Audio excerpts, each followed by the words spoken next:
And joining me now is Professor Caitrin Lynch, author of Retirement on the Line, Age, Work, and Value in an American Factory.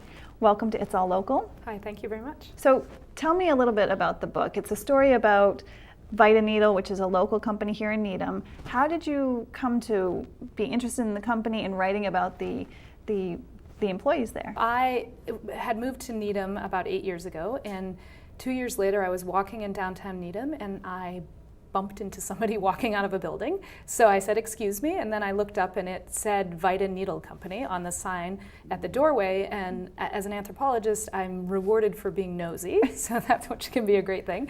So I said, "What's that?" And the person said to me, "It's a needle factory and you should check it out sometime. I'm by far the youngest person working there."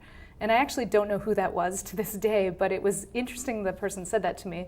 So I went home and I looked it up on the web, and I had assumed it was sewing needles that they make there, but it's actually needles for medical and industrial purposes. But I learned through the Vita Needle website that this is a really interesting place, a tiny little factory in Needham that is known throughout the world for its policy of employing older adults. And so I was kind of pulled in by the information on the website, and I ended up getting pulled into this story for about 5 years of research. So it was interesting because the person who stopped you on the street that you bumped into was about how old? How old would you estimate? In his 40s, I think. Oh, really? Yeah, and it was interesting that he said that. I don't know what motivated him to say that, but he did say that.